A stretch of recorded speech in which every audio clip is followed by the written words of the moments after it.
사랑하는 영락교회 지체들에게 주 안에서 평화 인사를 전합니다. 오늘은 2023년 7월 5일 수요일입니다. 오늘의 묵상 본문은 역대하 33장 1절로 25절까지의 말씀입니다. 오늘 본문 말씀 33장 1절부터의 말씀은 이렇게 시작합니다. 므낫세가 왕이 오를 때 나이가 12세라 예루살렘에서 55년 동안 다스리며 여호와의 보시기에 악을 행하여 여호와께서 이스라엘 자손에서 쫓아내신 이방 사람들의 가증한 일을 본받아 므낫세가 왕이 되는데, 므낫세는 아하스, 시드기야와 함께 이 유다의 멸망에 책임이 있다고 증언되는 그런 왕이죠. 열왕기의 저자는 특별히 유다의 몰락의 가장 큰 책임을 유다 왕 므낫세에게 돌리고 있습니다. 그래서 어떻게 아버지는 히스기야인데 다윗과 견줌을 받는 그런 훌륭한 왕 밑에서 왜 이런 어리석고 완악한 왕이 나왔을까? 우리의 조상들이 겉낫지 사람 겉낫지 속낫냐 이런 얘기하죠. 생긴 건 유전자를 따라서 비슷하게 생겼는데 내면은 완전히 다르다는 것이죠. 왜 그럴까? 물론 우리가 영을 받았기 때문에 사람을 주관하는 것, 중심엔 영이 있죠. 영이 중요한 것이지 육신이 중요한 것은 아니다. 이렇게도 얘기하고, 또 삶의 경험을 강조하는 사람들도 있습니다. 분명한 것은 자식이 원하는 대로, 부모가 원하는 대로 자식이 되지 않죠. 누구나 골프하고 자식은 뜻대로 안 된다, 이런 얘기들을 한국 분들이 하시잖아요. 자식이 뜻대로 되는 사람이 누가 있겠습니까? 그런데 자식이 주님 앞에서 결국은 주님의 은혜고 주님이 함께 하심이 아니면 어쩔 수 없다는 걸 저희가 잘 압니다. 그래서 우리가 기도하는 것이죠. 주님의 은혜와 긍휼이 있어야 되는데, 그럼에도 불구하고 므낫세에게는 좀 특별한 것이 있습니다. 2절에 나오는 여호와 보시기에 악을 행하여 라는 건 이제 우리 성경에서 흔히 나오는 우상 숭배에 대한 표현이죠. 그가 우상 숭배자였다는 겁니다. 그런데 문제는 뭐냐면 므낫세가 히스기야의 치세에 이루어졌던 일들을 하루아침에 뒤집어 엎었을 뿐만 아니라 단순히 우상 숭배로 흘려가는 그런 세태를 흐름을 가로막지 못하는 것 정도가 아니라 본인이 앞장서서 아주 열심히 했다는 겁니다. 우리 3절에 보면 아버지 히스기야가 헐어버린 산당을 다시 세우며 바알들 위해 제단을 쌓으며 아세라 목상을 만들어 하늘 모든 1월 성신을 경배하며 섬기며 1월 성신이라는 건 아수르의 영향을 받았다는 거죠. 그러니까 아세라의 목상, 여신 숭배가 새롭게 들어왔다는 겁니다. 4절에 보면 거기서 한층 더 나가죠. 내가 내 이름을 예루살렘에 영원히 두리라 하신 여호와의 전의 제단들을 쌓고, 그 예루살렘에서 우상숭배가 드려진다는 것도 놀라운 일인데 그 정도가 아니라 성전 안에다가 우상숭배의 단을 쌓았다는 겁니다. 5절에 또 여호와의 전 두 마당에 하늘의 1월 성신을 위하여 제단을 쌓고, 두 마당이라는 건 성전뜰과 이방인의 뜰이라고 불리는 성전의 앞뜰을 얘기하는 거죠. 그 두 뜰에다가 1월 성신을 위한 제단을 쌓았다. 도저히 믿어지지 않는 이런 놀라운 반전이 므낫세 때 이루어졌다는 겁니다. 우리가 하나 보게 될 것은 하나님을 섬긴다고 하는 것이 우리의 육신의 본능, 우리의 육의 본성에서는 훨씬 더 부자연스러운 거라는 사실이죠. 우리 여러 번 나눈 적이 있죠. 로켓이 우주에 발사되는데 대기권을 벗어나는데 에너지의 대부분을 쓴다고 그러죠. 90% 이상을, 95%를 대기권을 벗어나는데, 중력을 벗어난다는 것, 땅의 힘을 벗어난다는 게 얼마나 힘든 것인가 하는 걸 보여주는 거죠. 그것만 벗어나면 쭉 가는 거예요. 태양계를 벗어나서 그냥 끊임없이 가는 겁니다. 헐헐 날아가는 거죠. 땅을 벗어난다는 것, 우리의 육신의 이 본능, 죄성을 벗어난다는 게 얼마나 어려운 것인가 하는 것을 보여주고 있는 거죠. 그러니까 특별히 생명을 위해서 연어가 강을 거슬러 올라가는 거예요.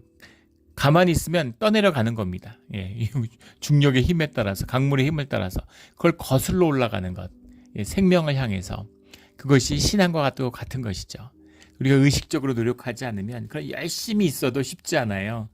가만히 있으면 떠내려가는데, 떠내려가는 게 아니라 거기서도 남들보다 먼저 가기 위해서 몸을 날려서 열심히, 물을 가만히 있어도 떠내려가는데 거기서 헤엄을 치니까 얼마나 빨리 떠내려가겠습니까? 급격하게 그렇게 강물을 따라서 떠내려가게 되는 것이죠. 그래서 온 나라가 영적으로 쓸려가는 모습을 보여주는 겁니다. 그래서 레위인들도 있고 제사장들도 있을 텐데 어떻게 이런 일들이 벌어질 수 있을까?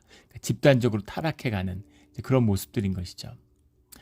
6절에 또 흰놈의 아들 골짜기에서 그의 아들들의 불 가운데로 지나가게 하며, 아하스가 했던 놀라운 하나님의 레드라인이죠. 절대 해서는 안 되는 그런 짓, 몰렉에게 자식을 바치는 그런 짓을 했다는 겁니다. 예루살렘에서.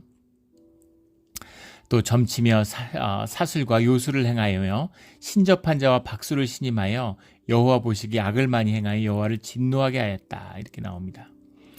점치며라고 하는 말은 오넨이라는 말인데, 오넨이라는 말은 뭐 여러 가지 설이 있어요. 그 어원이 이제 아난에서 왔다라고 보는 견해가 있고, 아인에서 왔다라는 이제 다 비슷하죠. 오넨, 아난이라고 하는 것은 이제 구름이라는 뜻인데, 구름으로 점을 쳤기 때문에 구름은 아난이란 말에서 왔다 이런 말도 있고, 아인이라는 건 눈으로 보면서 이제 분별을 하는, 눈으로 보여준다는 거죠. 그래서 아인에서 왔다. 비슷하게 뜻은 뭐 통하는 그런 단어입니다.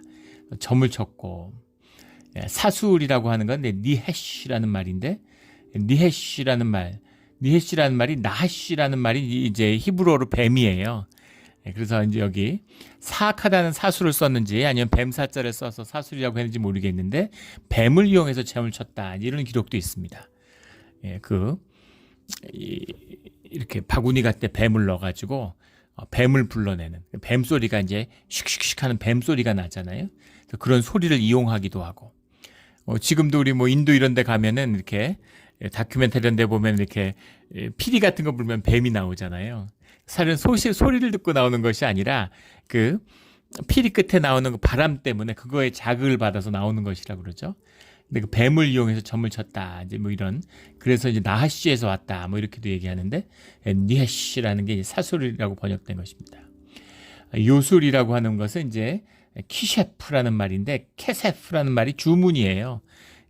요즘 용어로 하면 흑마술 이런 거죠. 주문을 걸어가지고, 이렇게, 뭔가 이렇게 물질에 영향을 미치려고 하는, 이제 이런 거죠.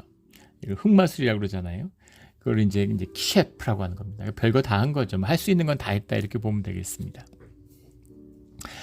교회 다니는데 이제 결혼식 앞두고 사주 보고 사주 단자 받고, 어떤 날 결혼하면 좋은지 길이를 받고 무당한테 찾아가서 그런 것이죠.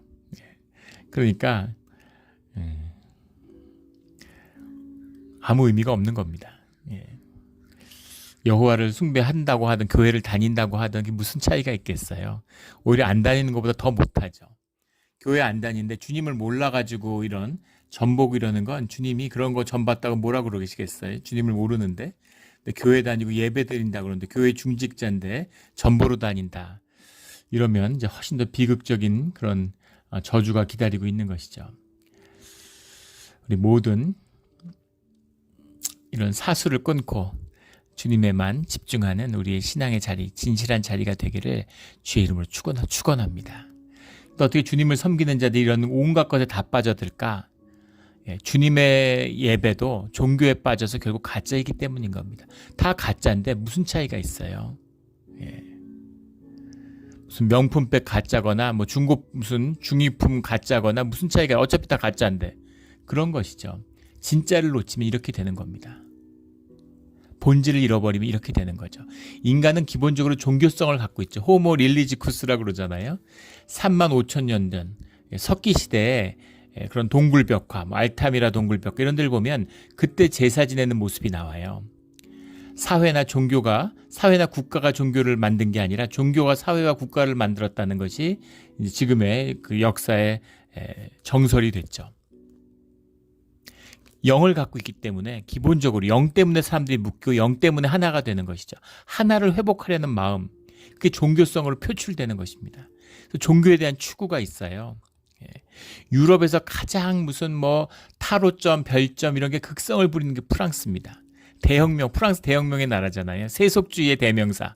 모든 종교를 폐한다. 종교를 폐하면은 사람들이 이성적으로 살아야 되잖아요. 근데 미신에 빠져드는 것이죠. 사술에 빠져드는 겁니다. 이게 인간의 본질이에요. 주님이 제사를 허용하시는 거. 주님이 무슨 제사를 기뻐하고 뭐 고기를 무슨 뭐 그 냄새를 좋아하셔서 고기를 태우라는 겁니까? 아니죠. 그건 사람들이 좋아하는 거예요. 근데 하나님이 그 안에 주님이 받으시는, 사람들이 스스로 주님 앞에서 정결하고 마음을 새롭게 하고 돌이키려고 하는 그 계기를, 그 표상을 주님이 받아주시는 겁니다. 우리를 위한 것이죠. 그래서 우리에게 종교를 허락하시는 거예요. 그런데 그 종교의 옷 가운데, 그 종교의 보자기 가운데 신앙이라고 하는 진실된 마음을 담아야 되는 거죠. 근데 그 마음이 없으면 종교가 제일 더럽고 추악하고 더러운 것입니다. 세상을 보면 알잖아요. 그래서 이렇게 가장 은혜롭게, 가장 주님을 추구하려고 하는 종교적인 열정이 가득했던 히스기야 시대가 지나니까, 그래서 본질을 딱 하나 잃어버리니까, 주님을 딱 잃어버리니까 가장 추악하고 썩은 것이 되는 것이죠. 한국을 보세요. 한국 기독교를 보십시오. 주님에 대한 그 신앙의 깨끗한 정결한 마음을 잃어버리니까, 그러니까 이단이 제일 활개치고 종교가 제일 폐악한 곳이 지금 한국이잖아요. 그렇게 되는 것입니다. 이것이 이제 종교의 비밀인 거죠. 이원성의 비밀입니다. 최선을 추구했는데 최악으로 가는 것이죠.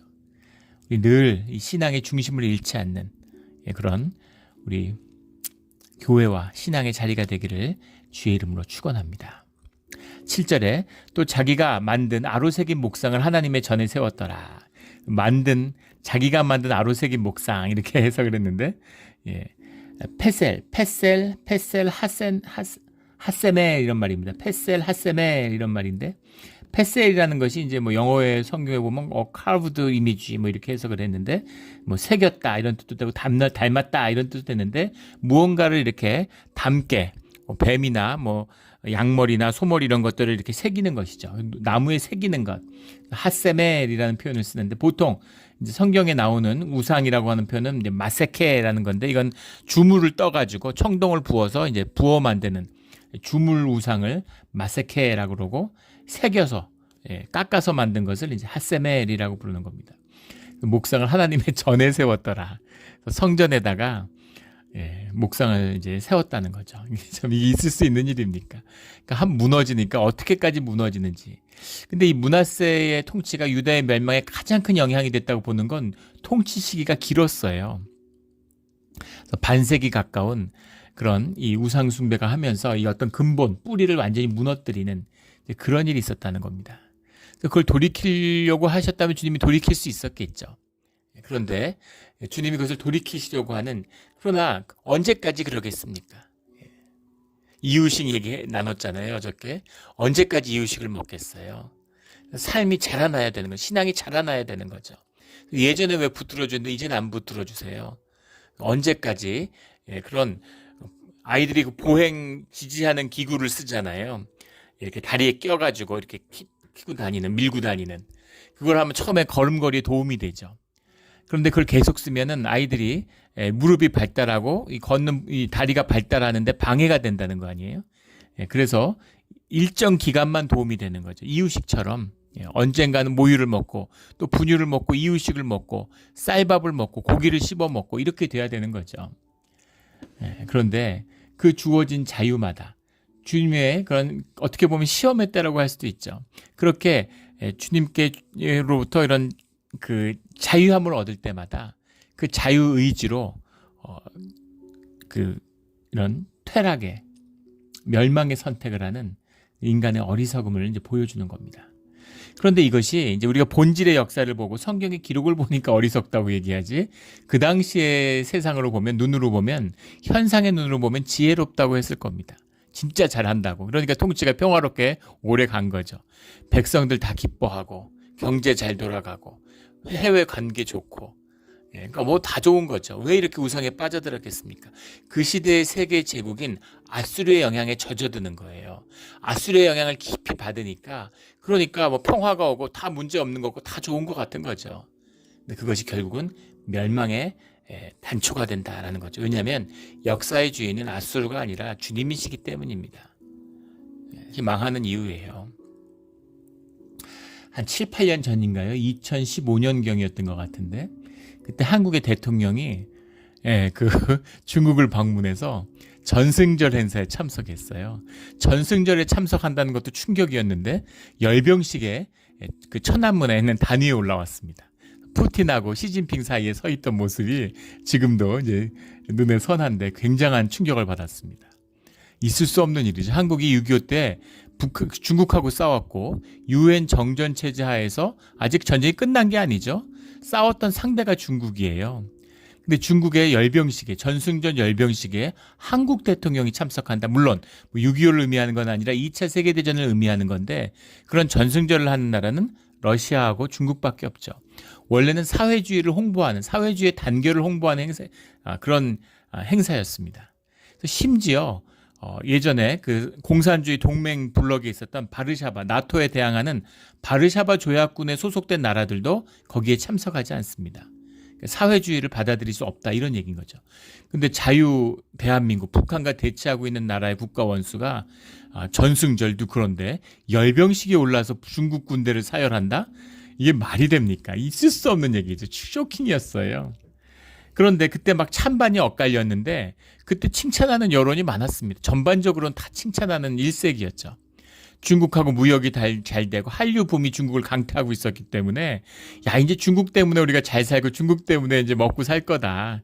중국이냐 미국이냐 했는데 경제는 중국이다. 이래서 그런 식으로 하면 중국 비율을 맞추고 중국이 원하는 최대치를 보여준 거죠. 있을 수 없는 짓을 해준 겁니다. 그럼 중국이 잘해주겠지. 중국이 뭐 우리한테 엄청난 경제적 보상을 해주겠지. 그런 기대를 하고 한 짓인데 결과는 참담했죠. 중국이 그때부터 한국을 이제 무시하기 시작한 거죠. 완전히 뭐 속국처럼 대하고 사드 보복 같은 경제 보복하고 막 계속 보복에 보복. 그때부터 한 7, 8년은 보복만 당한 것 같대요. 예. 참, 예. 그게 이제 본질의 역사인 거죠. 어리석음의 극치입니다. 예. 그 주한무기 그런 화력 이 체계를 바꾸는 것을 중국을 끌어들여서 중국이 반대한다 그러면서 같이 반대하고 이러다가 이제 보복당하고 미국한테 보복을 당한 게 아니라 중국한테 보복을 당했어요. 미국은 모른 체 하는 거죠. 중국하고 잘 지내봐라 이러고. 예, 아주 참혹한 굴종의 이런 시기를 보냈습니다. 이런 게 어리석음이죠. 현상적으로 보면 굉장히 똑똑하고 잘하는 것 같은데 본질을 보면 어리석기 짝이 없는 짓입니다. 이런 거예요. 그래서 이 1월 성신의 선을 성전에 세우고 이게 뭐예요? 예루살렘에 이 히스기야 때 쳐들어와 가지고 이 산헤립이나 이 얘기하는 걸 보면은 그 본질을 이제 보잖아요. 얘네들도 아는 거죠. 이 본질이 정확히 무엇인지, 유다의 힘이 무엇인지, 그리고 그것이 이제 근본적인 영의 역사고 본질의 역사인 거죠. 여호와가 너희를 지켜주겠느냐? 이 예루살렘의 성전이 유다의 정체성이고 이스라엘의 힘이구나라는 걸 알고 있는 거죠. 그걸 무너뜨리려고 하는데 그걸 스스로 무너뜨린 거예요. 그러니까 아무것도 아닌 거죠. 그러니까 굳이 침략할 필요도 없는 잘 지내자, 흡수하자. 근데 그게 완전히 무너져 내리면 그때부터는 이제 굴종과 노예의 길이 시작되는 겁니다. 실제로 이제 므낫세의 시기에 그 노예의 길이 시작되죠. 9절에 가면 유다와 예루살렘 주민이 므낫세의 꾀임을 받고 악을 행한 것이 여호와께서 이스라엘 자손 앞에서 멸하신 모든 나라보다 더욱 심하였더라. 보기 드문 표현이 나오는 겁니다. 므낫세의 꾀임. 유다와 예루살렘의 주민이 시험에 들고 무너진 것이 므낫세 때문이라는 거죠. 므낫세의 꾀임 때문이라는 겁니다. 그리고 그들이 행한 그 우상 숭배가 이 팔레스타인에서 주님이 쫓아내 그것을 끊기 위해서 그 모든 것을 멸절하라고 그랬는데 그들보다 한술 더 떴다는 겁니다. 이방 민족보다 더 심해요. 이런 것이죠. 그래서 아주 참담한 그런 일들이 벌어졌다라는 겁니다. 우상 숭배에 빠져드는 10절에 여호와께서 므낫세와 그의 백성에게 이르셨으나 그들이 듣지 아니하므로. 근데 므낫세의 시세가 길었는데 그런 무슨 그 아합 왕 때도 이런 뭐 여러 가지 그런 그 선지자들의 이름이 나오는데 므낫세 시세는 선지자 이름이 나오지 않습니다. 없었다는 의미는 아니겠죠. 선지의 전통은 이어지고 여호와께서 므낫세와 그의 백성에게 이르셨다라는 게 이 어리석고 귀가 막힌 백성에게 주님이 어떻게 이르실 수 있었겠어요. 주님의 말씀을 선포하는 주님의 사람들이 있었겠죠. 그런데 아무도 듣지 않는 겁니다. 그리고 그들의 비중이 역사에 기록될 만큼 그렇게 비중 있게 말씀에 사람들이 다뤄지지 않았다는 거죠. 얼마나 말씀이 쇠퇴했는가, 또 희귀한 시대가 되었는가라는 것을 보여주고 있는 것이죠. 요즘과 같은 겁니다. 한 20년 전만 해도 무슨 어떤 말씀이 좋다, 어떤 목사님의 말씀이 좋다 이런 게 있었어요. 또 누가 뭐 어떤 책이 좋다 이런 것들 이야기가 많았습니다. 근데 지금 그런 게 하나도 없죠. 제가 지금 신학 공부하는 신학생들에게 전도사님한테 한번 물어본 적이 있어요. 요즘에 신학생들은 어떤 목사님 그런 강해나 설교를 듣느냐고. 근데 그런 거 없다고 그러더라고요. 말씀이 희귀한, 이게 주님의 재앙이 닥치는 첫 번째 이제 그 주님의 징계의 시작인 것이죠. 우리가 기도를 많이 해야 되는 때입니다. 11절에 여호와께서 아수르 왕의 군대 지휘관들이 와서 치게 하심에, 말씀으로 돌이키려고 했는데 돌이키지 않으니까 다시 아수르를 들어 쓰시는 겁니다. 아수르하고 잘 지내려고 아수르에게 붙었는데 아수르한테 두드려 맞아요. 그런 거. 이것이 이제 섭리의 역사죠. 아수르 왕의 군대 지휘관들이 와서 치게 하심에, 이 아수르 왕이 누구였느냐에 대해서는 여러 논란이 있습니다. 그들이 므낫세를 사로잡고 쇠사슬로 결박하여 바벨론으로 끌고 간지라. 왜냐하면 이 아수르 왕이 에살 핫돈이다라고 하는 사네립의 아들이죠. 에살 핫돈이다라는 견해도 있고, 에살 핫돈의 아들인 아수르 바니팔이다라는 그런 견해도 있습니다. 대개 역사학자들은 주전 648년경에 이 므낫세가 잡혀갔다 이렇게 보는데, 그렇다면 아수르 바니팔이 맞겠죠. 그런데 또 문제는 뭐냐면 이런 열왕기나 역대기의 기록이 아니라 이 아수르의 역사의 기록에 보면 그 므낫세가 그 사네립의 아들 에살 핫돈에 의해서 니느웨를 끌려갔다고 하는, 그 당시에 니느웨로 송환된 잡혀간 왕이 22명의 왕의 이름이 기록되어 있는데 거기에 므낫세의 이름이 있어요. 그래서 그 아수르의 왕의 기록대로라면 이 에살 핫돈 왕 때 이제 붙들려 간 게 맞을 수 있습니다. 그런데 이제 잡아왔다 이렇게 안 하고 불렀다 이렇게 해서 이제 스스로 이렇게 봉신의 의미, 이렇게 충성의 의미로 찾아온 것으로 그렇게 기록을 하고 있기 때문에, 사실은 에살 핫돈의 왕 때 여러 번 찾아가서 봉신의 예를 다 했다가 그러다가 뒤에 뭐가 틀어져서 이 아수르 바니팔한테는 완전히 비참하게 노예처럼 끌려갔다, 이렇게 물론 볼 수도 있습니다. 그래서 어떤 것이 맞는지는 쉽지 않은, 이제 둘 다 이제 일리가 있는 이야기죠. 기록에 의한다면. 그런데 여기서 문제는 뭐냐면 그들이 므낫세를 사로잡고 쇠사슬로 결박하여 끌고 갔다, 이 표현 때문입니다. 그냥 불러도 오는데, 완전히 굴복해서 굴종하고 있는데 불러도 오는데 왜 이렇게 끌려갔을까? 이렇게까지 한 게 무엇일까? 이건 하나님의 뭐 역사하심이니까 그 안에 나타난 걸 수도 있고, 완전히 무릎 꿇었는데 그 잔인함 같은, 뭐 또 그 시대에 그렇게 보복을 해야 될 이유가 있을 수도 있었겠지만, 모든 건 현상의 명분일 뿐이고 본질적인 건 주님의 역사하심에 이런 모든 걸 움직이고 있는 거죠. 근데 여기서의 문제는 사로잡고 쇠사슬로 결박하여라는 이 의미입니다. 바이 일케두 에트 머나세 바호임이라는 말인데, 바이 일케두라는 건 테이크죠. 잡았다 이런 얘기입니다. 근데 에트 므낫세를 바호임이라는 말이 이제 문제가 되는데, 이게 쇠고리라는 뜻이 들어있어서 그래요. 쇠고리라는 말입니다. 쇠고리로 잡았다는 게 무슨 말일까? 왜 바호임이라는 말을 썼을까? 바호임이라는 건 상당히 끔찍한 이야기인데, 그 대형 박물관에 가면, 영국의 대형 박물관에 가면 이 시리아 북쪽 진지리라고 하는 곳, 뭐 사마리라고도 하고 진지리라고도 하는 곳에서 발견된 아수르 시대 부조가 있습니다. 근데 그 부조가 이제 대형 박물관에 있는데, 뭐 사람들은 그런 그 부조품들, 아수르나 그 바벨론의 유품들을 전부 다 영국이나 프랑스가 도둑질해 갔다, 그리고 막 욕을 하지만, 만약에 영국이나 프랑스가 도둑질해 가지 않았으면 그런 부조들은 남아있지 않죠. 이란이나 이라크 지역에 있었던 유물들은 다 도둑 맞고 다 부서져서 어디 있는지도 몰라요. 그래도 그걸 가져가서 대형 박물관에 있기 때문에 오늘날도 연구가 되고, 그것이 이제 사람들도 볼 수 있는 의미가 있는 거죠. 근데 여기에 부조에 뭐가 있냐면은 에살 핫돈 왕이 2명의 포로를 결박한 모습이 나옵니다. 그런데 이걸 뭐 가면 직접 볼 수 있죠. 포로를 뭐 인터넷 같은 데 찾아도 볼 수 있습니다. 포로를 그 끈으로 묶어가지고 코에다가 소처럼 고리를 끈 다음에 그 묶은 끈을 그 고리에다 묶었어요. 그렇게 노예를 끌고 왔다는 겁니다. 므낫세가 당한 일이죠.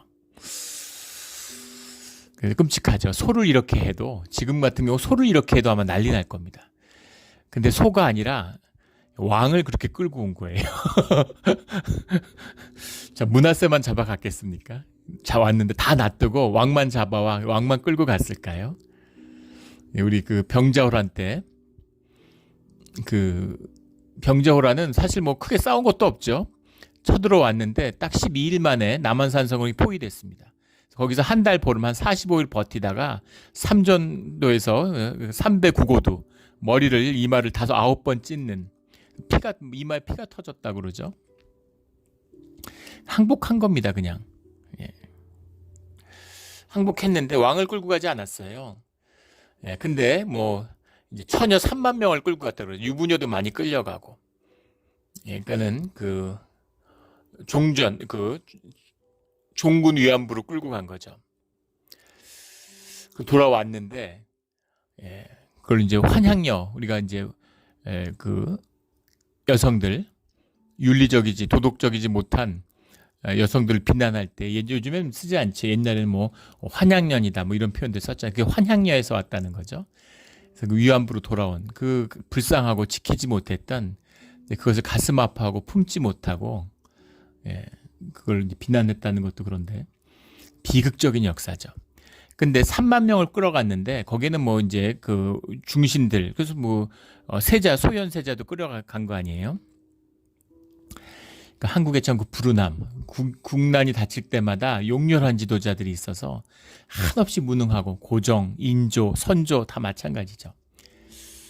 그런데 그 뒤에 인구 조사에 이제 그 기록에 보면 인구가, 그 당시 조선 인구가 이제 물론 몇 명이다 이렇게 뭐 사람 인두수를 세는 건 아니지만 그 전결, 밭과 농사와 세금으로 이제 그 인구를 추측할 수 있는 것이죠.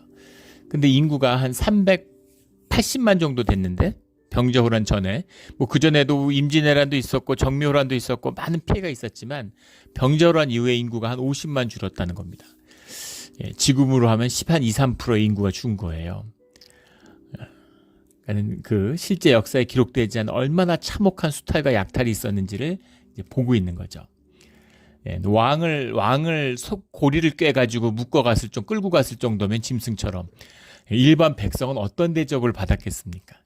상상도 할 수 없는 그런 환난을 당한 것이죠. 12절에 그가 환난을 당하여 그의 하나님 여호와께 간구하고 그의 조상들의 하나님 앞에 크게 겸손하여, 이런 일을 당하니까 소처럼 코각기에서 끌려가고 참혹함을 당하니까 정신이 번쩍 난 거죠. 예, 그리고 얼마나 자기가 아는 우상들에게 다 빌었지 않았겠습니까? 그런데 아무 의미가 없다는 걸 깨닫고 진실을 마주하게 되는 거죠. 이게 환난과 고난의 유익입니다. 끔찍하고 비극적이지만 그래도 정신이 돌아온 거죠. 정신이 맑아지니까 크게 겸손해졌어요. 예, 이런 일을 당하면 누구나 겸손해지죠.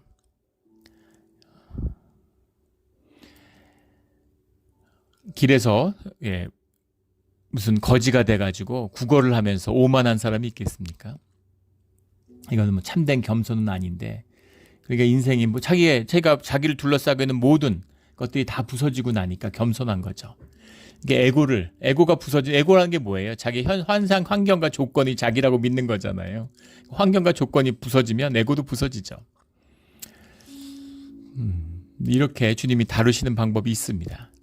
이러기 전에 돌이키고 말씀으로, 은혜로 돌이켜야죠. 기도로 돌이켜야 되는 것이죠. 이런 일을 당해서 13절에 기도하였으므로 하나님이 그의 기도를 받으시며, 이게 오늘 굉장히 은혜 받은 말씀입니다.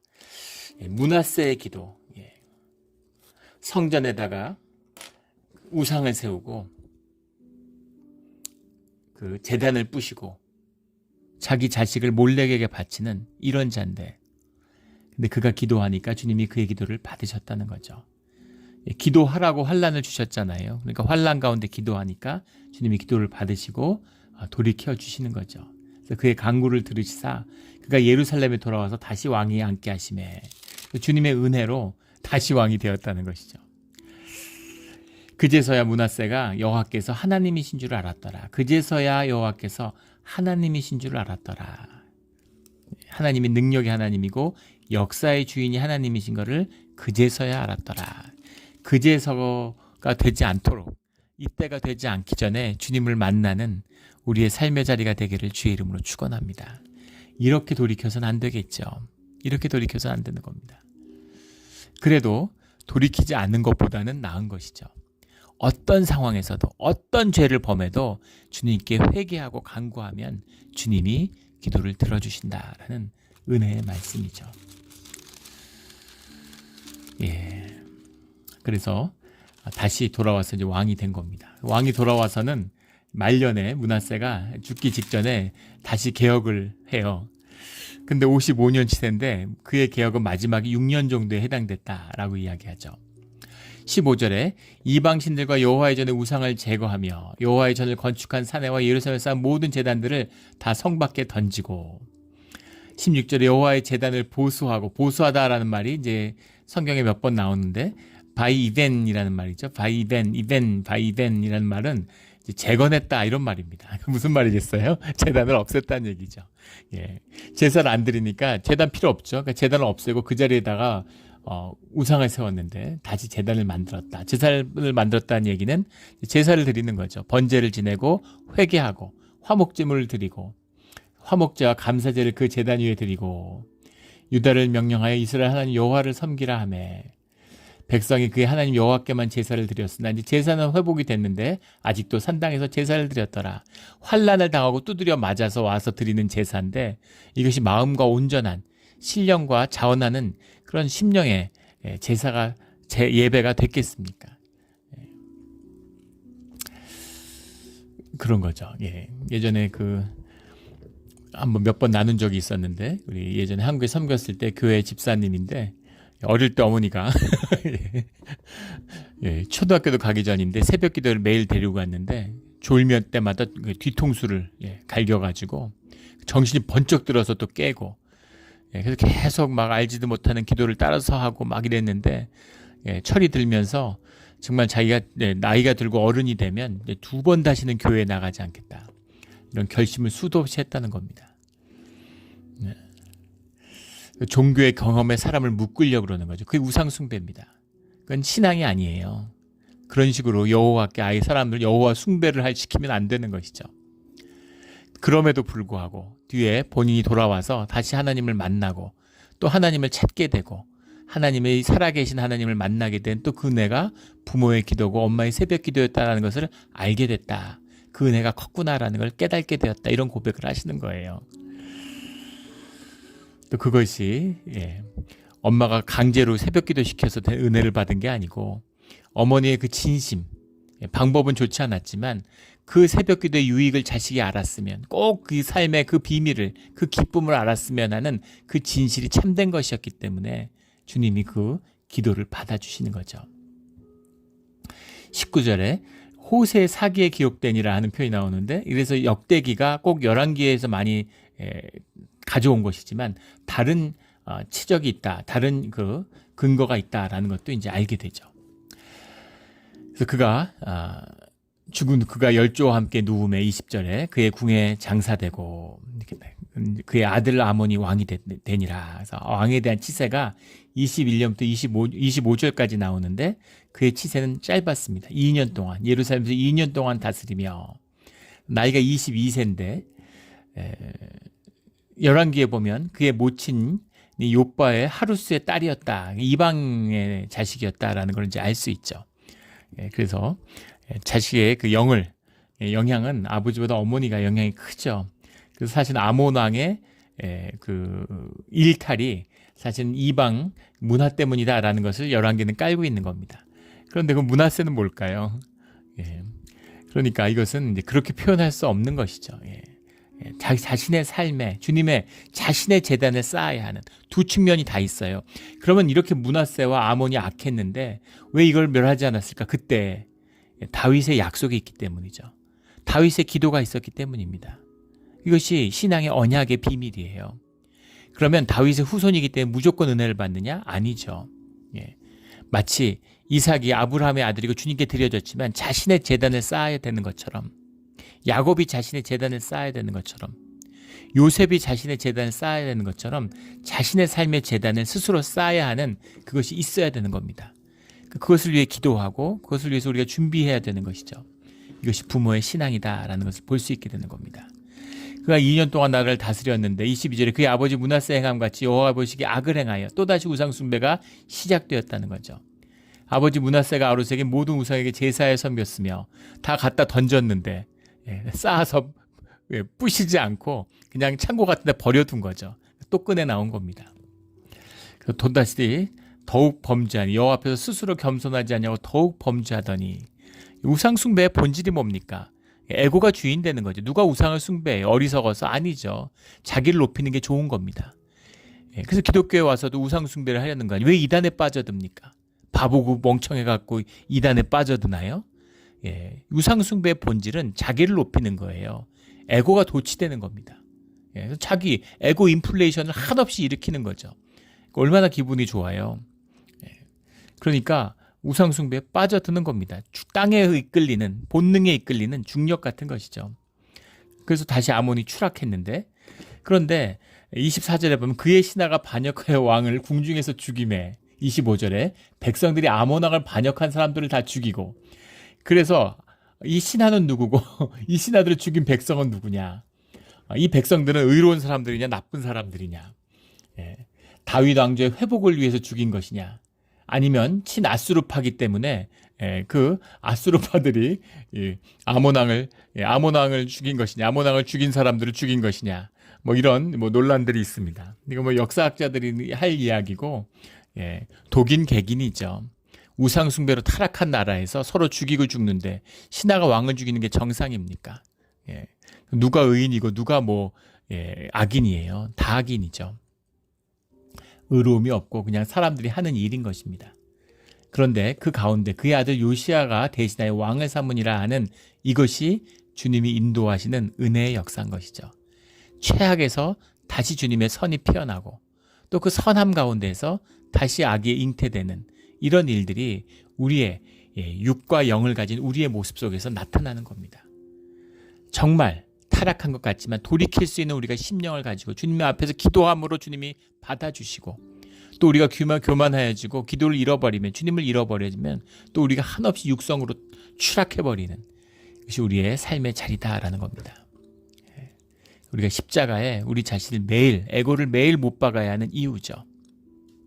매일 주님의 은혜로 살아가는 우리의 삶. 그렇다고 하루하루가 반복됐다는 의미는 아니죠. 생명이기 때문에 시작은 진실해야 되는 겁니다. 십자가의 못을 박아야 돼요.